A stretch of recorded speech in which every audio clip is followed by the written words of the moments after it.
Mari kita bersatu di dalam doa. Bapa yang baik, Bapa yang penuh kasih, kami sungguh mengucap syukur kepadamu Tuhan, karena Engkau memanggil kami dari segala rutinitas kehidupan kami Tuhan. Kami dapat beribadah, bahkan mendengar suara-Mu Tuhan. Itu semua karena kebaikan Tuhan. Untuk itu berkati setiap kami Tuhan, jemaat-jemaat-Mu, hamba-Mu yang akan berbicara, bagi juga setiap kami Tuhan. Biarlah kami dapat fokus untuk mendengarkan suara Tuhan dan penguraian firman Tuhan pada hari ini.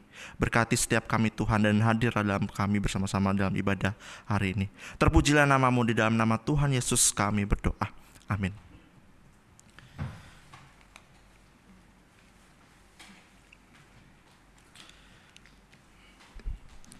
Ya, Shalom Bapak Ibu Saudara, selamat pagi. Ya, mengucap syukur kita tiba di dalam minggu yang ketiga di bulan Maret. Dan hari ini kita membahas tema yang berkaitan dengan bagaimana kita mengenal Allah, saudara ya. Tema secara khusus, Allahku yang maha hadir. Kebenaran ini adalah kebenaran doktrinal tentang sifat Allah. Bagaimana kita mengenal sifat Allah yang maha hadir. Saya mengajak setiap kita membuka Alkitab kita dari Mazmur, dari pasal yang ke-139 ayat 7 sampai yang ke-10. Mazmur pasal yang 139 ayat 7 sampai yang ke-10. Jika Bapak Ibu Saudara tidak membawa Alkitab fisik, bisa dibaca, disediakan gereja Alkitab fisik yang ada di belakang kantung kursi Bapak Saudara ya. Mazmur pasal yang 139 ayat 7 sampai 10. Saya mengajak setiap kita membacanya bersama-sama Bapak Saudara. Dari ayat yang ke-7 sampai ayat yang ke-10. Mari kita membacanya bersama-sama. 1, 2, 3. Kemana aku dapat pergi menjauhi roh-Mu? Kemana aku dapat lari dari hadapan-Mu? Jika aku naik ke langit, Engkau di sana. Jika aku menaruh tempat tidurku di dunia orang mati, Engkau pun di situ. Jika aku terbang dengan sayap fajar dan membuat kediaman di ujung laut, juga di sana tangan-Mu akan menuntun aku dan tangan kanan-Mu memegang aku. Ya, Bapak Ibu Saudara, Allahku maha hadir. Secara logika, konsep kemahahadiran tidak bisa dicerna akal sehat Bapak Ibu Saudara ya. Tuhan yang maha hadir. Sulit gitu untuk dipahami. Dan bagaimana mungkin Tuhan yang maha hadir gitu. Padahal kita tidak bisa melihat siapa-siapa. Bagaimana kita melihat Tuhan gitu. Kalau dicerna dengan akal sehat. Saudara, bahasa kita itu sangat terbatas. Bukan sulitnya pemahaman tentang Allah itu. Pengetahuan kita dan pemahaman kita terbatas ketika kita berbicara tentang Allah. Apalagi ketika berbicara tentang suatu pribadi yang maha hadir. Bapak Saudara, di zaman yang sekuler ini, banyak orang bertanya apakah Allah itu ada? Apakah ada Allah? Saudara, untuk menanggapi pertanyaan seperti ini, kebanyakan orang akan mengemukakan pertanyaan selanjutnya terkait siapakah Allah itu? Orang-orang telah memahami dan memaknai Allah dalam tanda kutip dengan versi mereka sendiri-sendiri, Bapak Saudara. Karenanya orang bertanya mungkin begini, Allah macam apakah yang sesungguhnya sedang kita bicarakan? Atau kehadiran itu juga berkaitan dengan ada atau tidak, bukan? Untuk itu tidak sedikit orang, gitu ya, saudara, banyak orang mengiyakan betapa sulitnya Allah untuk dimengerti. Saat ini kita bisa katakan mungkin Bapak Saudara bahwa Allah itu dekat. Tetapi bisa saja sebentar lagi kemudian kita rasakan bahwa Allah itu jauh. Atau bisa saja katakan saat ini saya merasakan Allah, tapi sesaat kemudian saya tidak bisa merasakan kehadiran Allah. Lalu muncul pertanyaan, untuk siapakah Allah itu baik? Dan untuk siapa Allah terasa tidak baik? Tentunya baik dalam hal ini adalah dalam ukuran manusia, bukan dalam ukuran Allah itu sendiri. Dan untuk siapa Allah itu dekat dan mudah didekati.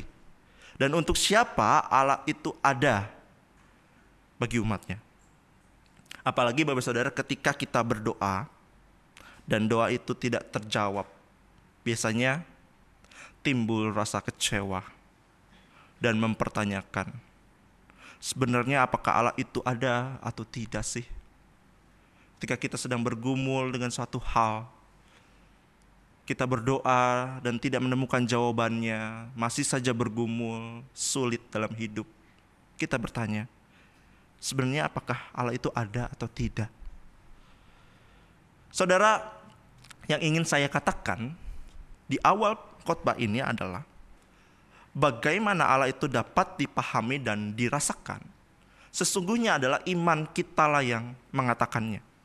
Iman kita, saudara, hubungan kita pribadi. Saudara, sebutan maha hadir dikenakan kepada Tuhan dikaitkan dengan keberadaannya yang senantiasa hadir di segala tempat, situasi, dan waktu. Namun kehadirannya bukan seperti kehadiran manusia dalam wujud yang bisa disentuh, diraba, diukur, dicium, dan sebagainya. Melainkan hanya bisa dirasakan dan dihayati dengan iman, kepercayaan, saudara. Jadi, saudara, bukan pada Allahnya itu sendiri, saudara, yang jauh atau dekat, ada atau tidaknya, saudara, hadir atau absennya Allah, melainkan pada iman kita sendiri kepada Allah. Sehingga, saudara, iman kita memunculkan pemahaman dan perasaan tentang Allah. Bukan pada sosok pribadi Allahnya itu sendiri ada atau tidak, hadir atau tidak. Tapi kepada kita, saudara, iman kita itu bagaimana terhadap Allah. Saudara, dalam nas ini kita diperlihatkan tentang seorang pemazmur yang kita kenal penulisnya adalah Daud. Ia mengenal Allah senantiasa dalam hidupnya dan ia kagum akan kemahahadiran Allah, saudara. Apa yang Daud kagumi dan apa yang Daud kenali dari Allah dalam ayat yang kita baca ini, saudara? Dalam khotbah ini saya beri dalam dua bagian. Yang pertama, saudara, Daud mengenal Allah sebab kehadirannya adalah nyata dan tidak dapat disangkal. Di dalam ayat yang ke-7 sampai ayat ke-9 dikatakan demikian, kemana aku dapat pergi menjauhi roh-Mu ya Tuhan. Saudara, ayat ini tidak berbicara tentang bahwa Allah dalam konotasi panteisme gitu ya.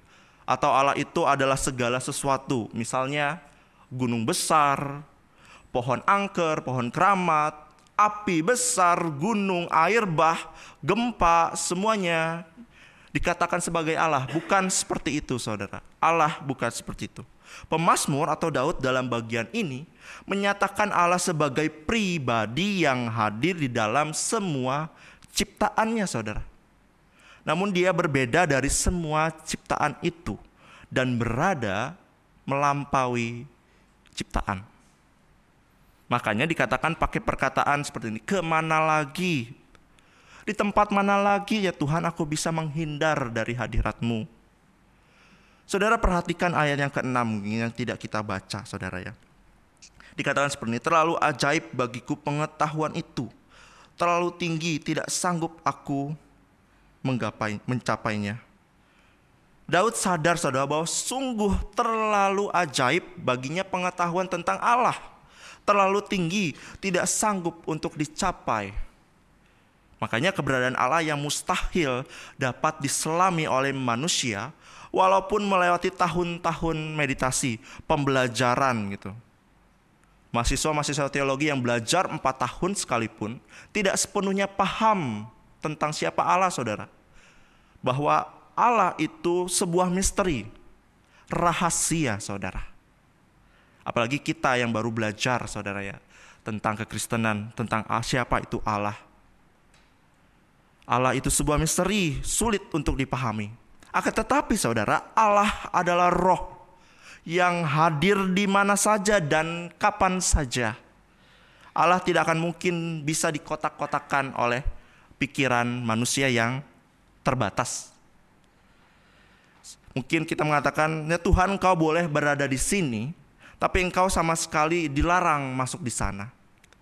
Tuhan, Engkau boleh ada di dalam ibadah ini, tapi tolong jangan dalam heaven saya. Tuhan, Engkau boleh berada dalam keluarga saya, tapi jangan dalam pekerjaan saya. Mungkin saya banyak kejahatan, saya mungkin banyak melakukan kecurangan. Tuhan, jangan di sini. Tidak bisa seperti itu, saudara. Saudara, ada sebuah cerita tentang seorang astronot yang dengan angkuh gitu ya, menceritakan tentang Tuhan. Dia bertanya apakah Allah itu ada, saudara. Dia pergi keluar angkasa dengan temannya, saudara ya, dengan roket keluar angkasa. Lalu ketika dia berada di luar angkasa, dia bertanya, di mana Allah? Saya sudah di ujung bumi ini, saya sudah berada di atas bumi ini, tapi saya tidak bisa melihat Allah. Di mana dia? Saudara, kemudian rekannya ini, yang kebetulan adalah seorang percaya, dia menjawab seperti ini, kalau kamu sungguh mau melihat Allah, coba kamu lepas helm oksigenmu. Sungguh sangat menarik gitu ya. Kamu ingin melihat Allah di luar angkasa ini, coba lepas helm oksigenmu. Saudara, namun sayang sekali ia tidak sudi melakukan hal itu karena belum siap mati tentu saja. Gitu. Saudara, Allah tidak mungkin akan menjadi tidak ada hanya karena menolak keberadaannya. Ia tetap ada, ia tetap hadir meskipun orang-orang menolak keberadaannya. Orang-orang menyangkal kehadiran Allah.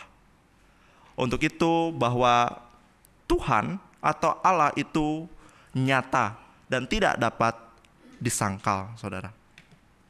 Lalu kebenaran yang kedua, bahwa kehadirannya adalah personal dan aktif, saudara. Dikatakan dari ayat 10, juga di sana tanganmu akan menuntun aku dan tangan kananmu memegang aku. Bapak saudara, pemazmur dalam ayat ini mengingatkan kita bahwa bila kita berniat untuk terbang jauh dari Tuhan atau lari dari satu tempat ke tempat yang lain, maka sesungguhnya kita sedang lari dari satu tangan Tuhan dan menuju ke sebelah tangan yang lain. Sebab apa? Sebab tidak ada tempat di mana Tuhan itu absen. Tuhan hadir segala tempat dan segala waktu, saudara.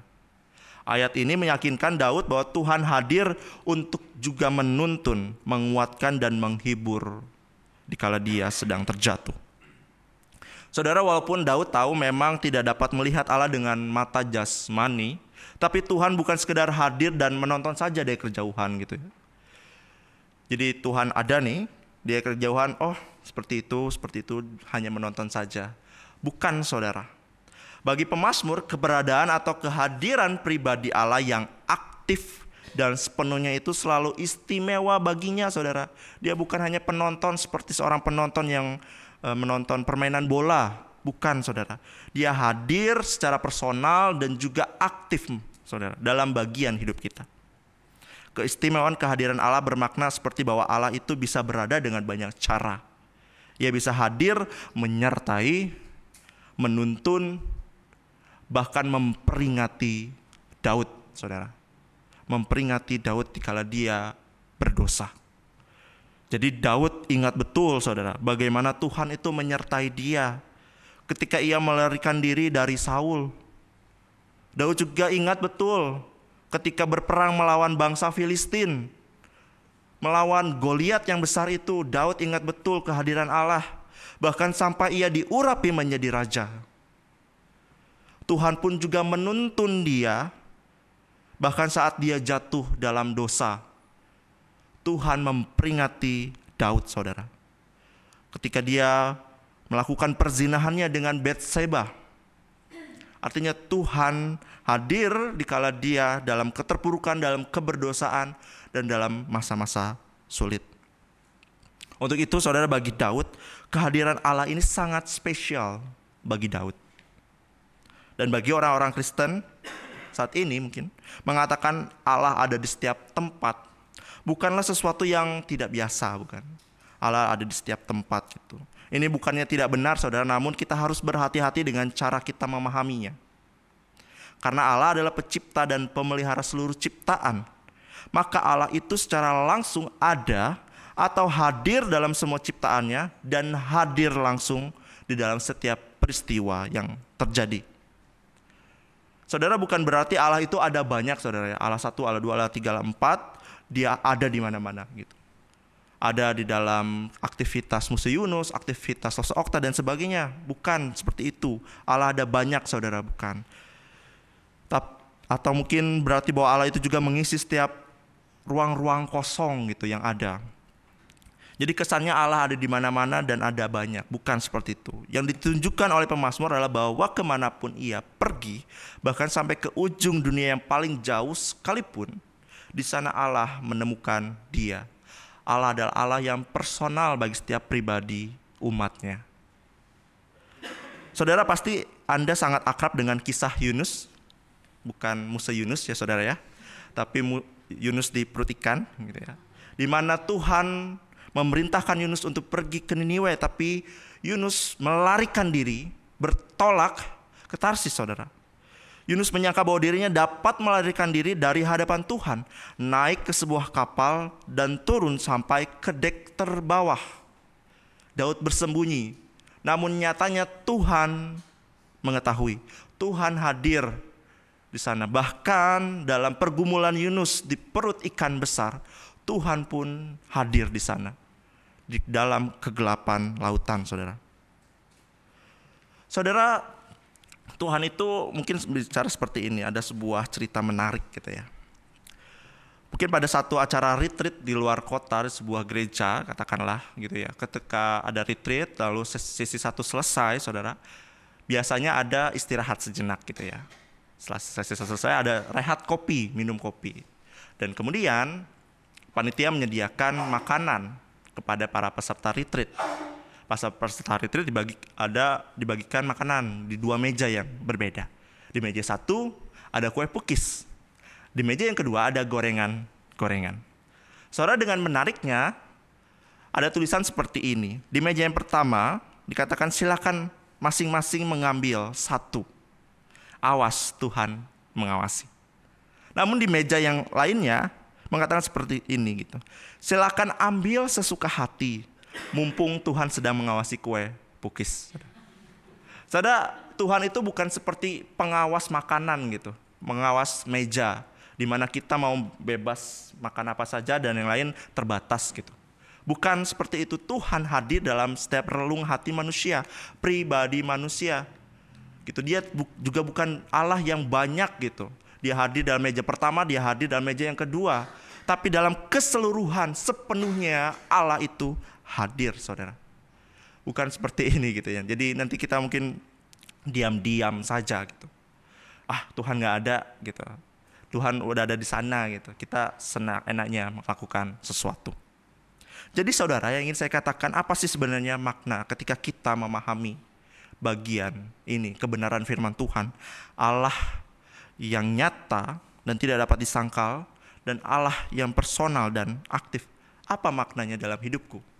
Seperti minggu lalu Bapak Andreas mengatakan maknanya bagi hidup saya ketika tahu bahwa Allah Maha Hadir. Saudara, yang pertama, Tuhan itu memberi kekuatan dan penghiburan di saat kita lemah, sedih, atau bahkan berduka. Meskipun tak seorang pun hadir ketika kita mengalami permasalahan berat, kita tidak perlu kecewa, tawar hati, atau mengasihi diri sendiri gitu. Mengasihani diri sendiri. Sebab Tuhan senantiasa hadir. Apabila Bapak Ibu Saudara saat ini datang ke gereja berada dalam kondisi yang penuh kegentiran, kepahitan, kesendirian, dan kefrustasian, saudara ingatlah bahwa Tuhan hadir dalam pergumulanmu. Jangan biarkan semua kegentiran kita, kekhawatiran kita, bahkan penderitaan kita yang kita alami saat ini mengaburkan penglihatan kita serta perasaan kita kepada Tuhan. Jangan izinkan beratnya penderitaan itu melumpuhkan kepekaan hati saudara terhadap keberadaan Allah. Saudara, maka dari sinilah kita ketahui bahwa Tuhan jauh lebih mengenal diri kita sendiri daripada kita mengenal diri kita. Ia lebih mengenal kita daripada kita sendiri mengenal diri kita sendiri, saudara. Untuk itu saya mengajak setiap kita untuk ubahlah sikap kita dari yang sikap pesimis terhadap beban tanggung jawab hidup ini menjadi sikap yang realistis, saudara. Bahwa memang Allah itu ada, real dalam hidup kita. Dia menemani dan memberi kekuatan serta penghiburan. Lalu makna yang kedua, saudara, Tuhan memberi kita peringatan di saat hendak berbuat dosa. Saudara, Tuhan selalu hadir mengingatkan orang berdosa dengan berbagai cara. Namun pertanyaannya terkadang orang tidak menyadari dan mengindahkannya, bahkan mengeraskan hati sehingga tetap berbuat dosa. Tuhan, saya suka dengan dosa ini, gitu. Tuhan sudah kasih peringatan nggak boleh gitu dengan berbagai cara, tapi dia tetap melakukan dosa dan menikmati dosa itu, saudara. Saudara, kita hadir dalam ibadah minggu jelas dengan langkah pertama, yaitu iman yang tadi saya katakan di awal, iman. Memang Tuhan memanggil kita terlebih dahulu, tapi iman kita meresponi panggilan Tuhan untuk datang beribadah. Kita meyakini bahwa Allah hadir dalam ibadah kita. Keberadaannya nyata saat kita masuk dalam ibadah ini, saat teduh, votum dibacakan, bahkan sampai akhir ibadah ini, dia masih hadir, tetap hadir. Namun betapa sering dalam kehidupan kita yang kerap berhubungan dengan keterbatasan kita ini, kita menduga bahwa Allah cuman hadir di sini saja Tuhan, nggak perlu hadir di tempat-tempat yang lain. Bahkan tidak perlu hadir saat saya mabuk-mabukan. Tuhan gak perlu hadir di saat saya sedang marah-marah terhadap keluarga saya. Saudara, Tuhan memberi kita peringatan di saat hendak berbuat dosa. Dari ayat yang 1 sampai yang ketiga, kalau kita membaca secara keseluruhan pasal ini, saudara, indah sekali. Ada beberapa kata yang sungguh menarik bagi saya. Dikatakan dia menyelidiki, dia mengetahui, dan dia mengerti, memeriksa, dan juga dia memaklumi kesalahan kita. Marilah kita selalu mawas diri. Kalau kita tidak mungkin bisa menyingkirkan keberadaan Allah di dalam satu pun segi kehidupan kita. Pertanyaannya, masih beranikah kita merancangkan hal yang jahat atas orang lain? Masihkah berani kita memikirkan siasat apa yang akan kita terapkan untuk kejatuhan saudara seiman kita, kejatuhan hamba Tuhan, bahkan saudara seiman kita sendiri, saudara. Saudara, kalau kita dengan jelas tahu bahwa sehari kelak kita juga harus mempertanggungjawabkan semua perilaku di hadapan Sang Hakim yang adil dan benar, masihkah kita berani untuk lempar batu sembunyi tangan, saudara? Masih tegakah kita memperalat orang lain untuk kepentingan diri kita sendiri, atau perpecahan di dalam gereja Tuhan, di dalam keluarga kita masing-masing? Saudara, kalau saja pada hari ini dalam konteks keluarga, konteks jemaat, masih terdapat perilaku seperti ini, marilah kita bertobat. Kita minta ampun kepada Tuhan. Jangan sia-siakan pengampunan yang disediakan oleh Tuhan bagi saudara dan saya, sebab Tuhan memberi peringatan kepada kita untuk berbalik kepada Tuhan. Yang ketiga, saudara, Tuhan memberi motivasi kepada kita dalam melayani. Saudara, Allah hadir, maka kita juga harus mempertanggungjawabkan setiap kesempatan karunia yang dipercayakan kepada kita. Tidak ada alasan bagi kita untuk berpangku tangan dalam segala kesibukan kita. Saya sibuk, tidak ada pelayanan yang perlu saya kerjakan. Saya nggak mau hal apapun karena saya sudah capek dengan hidup ini. Tidak seperti itu, saudara. Tuhan memberi motivasi pada kita untuk giat melayani. Namun juga ada orang yang dipanggil, saudara, untuk melayani di pekerjaan sebagai ibu rumah tangga, guru, businessman, manajer, direktur, mungkin pula sebagai presidir atau pegawai, karyawan, dan seterusnya di dunia sekuler. Panggilan kita dalam pekerjaan di bidang kita masing-masing penting, saudara, untuk menyadari juga Tuhan hadir di sana. Tuhan hadir dalam pekerjaan kita. Sekalipun kita ibu rumah tangga, sekalipun kita adalah guru atau apapun, Tuhan juga hadir di sana. Saudara, kalau kita sadar bahwa segala hal ya kita pertanggungjawabkan kepada Tuhan, masihkah kita juga ogah-ogahan atau asal-asalan di dalam menjalankan peran kita, terkhusus di dalam melayani Tuhan, saudara? Untuk itu saya mengajak setiap kita untuk hidup hormat dan juga menyandarkan diri kepada Tuhan. Saudara sekalian, dengan merenungkan hal di atas, pemazmur juga menyadari Tuhan itu sangat ajaib dalam kehidupannya. Hal ini sulit untuk diterima oleh akal sehat. Tapi pengalaman pemazmur sungguh-sungguh nyata dan benar terjadi bagi dirinya. Saudara, pengalaman tiap orang, setiap kita saat ini mungkin berbeda-beda. Pengalaman mengenal Tuhan, pengalaman setiap kita bagaimana kita mengenal Tuhan berbeda-beda. Akan tetapi satu hal yang pasti saudara, Allah tidak pernah meninggalkan kita. Bahkan ketika kita melupakan Dia. Allah juga tidak meninggalkan kita ketika kita mungkin meninggalkan Dia. Ia adalah Allah yang selalu hadir dan bekerja untuk membuat tiap anaknya dengan kasih dan kemurahan Tuhan. Bahkan ketika kita tidak menyadari kehadiran sekalipun Tuhan, Bapak Ibu Saudara, Tuhan hadir. Dan Ia tetap setia kepada janjinya kepada kita. Dan janjinya yang Ia genapi, saudara, ialah janji keselamatan kepada kita. Ketika Yesus hadir dalam kehidupan manusia, Yesus hadir ke dalam dunia ini, janji keselamatan itu Ia genapi, saudara. Allah tidak pernah meninggalkan kita sendirian. Allah adalah Allah yang Immanuel. Untuk itulah puncak kehadiran Allah adalah kehadiran Kristus ke dalam dunia ini. Firman-Nya menjadi daging yang rela merasakan penderitaan yang kita alami, supaya kita lepas dari penderitaan. Bukan hanya itu saja, kita terbebas dari hukuman dosa, saudara, karena kehadiran Kristus ke dalam dunia ini. Saudara, saat ini kita sedang dalam masa prapaskah. Masa di mana Yesus akan memulai penderitaannya di dalam jalan salib. Pertanyaan untuk kita, apakah kita selalu menyadari bahwa Kristus selalu ada bersama dengan kita, saudara? Seperti yang dikatakan dalam Roma 8 ayat 38 sampai 39, memberikan keyakinan yang tak tergantikan kepada kita, saudara. Saya mengajak kita membacanya bersama-sama, saudara ya. 1, 2, 3.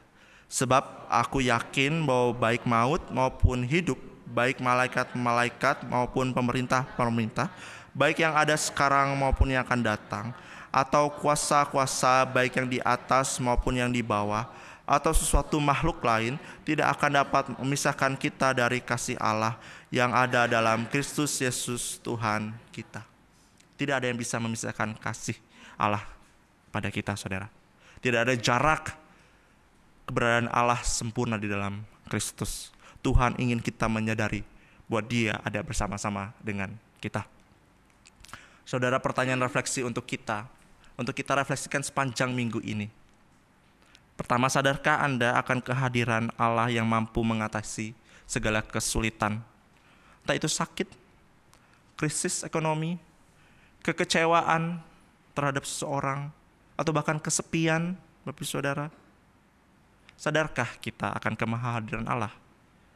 Yang kedua, apa makna yang paling Anda rasakan dari kehadiran Allah dari 3 poin tadi?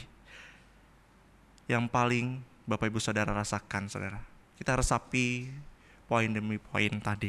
Apa yang paling Bapak Ibu Saudara rasakan? Saudara menyadari Allah yang kita sembah adalah Allah yang maha. Maka tentulah kita harus seperti Daud, saudara. Sebagai penutup bagi kita pada hari ini, marilah kita berserah kepada Tuhan, karena Dialah Allah. Kita tidak perlu takut atau khawatir tentang apapun juga. Sebaliknya, marilah kita datang mendekat kepadanya, karena Dia Sang Maha Hadir. Kita tidak pernah berjalan sendirian dalam menjalani kehidupan ini. Mari kita imani kehadiran Tuhan di tengah ketidakberdayaan bahkan keterbatasan kita. Mari kita berdoa. Bapa yang baik, kami sungguh mengucap syukur kepadamu ya Tuhan, untuk firman yang dibagikan. Biarlah Tuhan terus memberkati kami, hadir dalam segala aspek kehidupan kami, menuntun kami, memperingati kami, dan juga menghibur kami ketika kami dalam kesusahan Tuhan. Terima kasih Tuhan, berkati setiap kami. Terpujilah namamu, dalam nama Tuhan Yesus kami berdoa. Amin.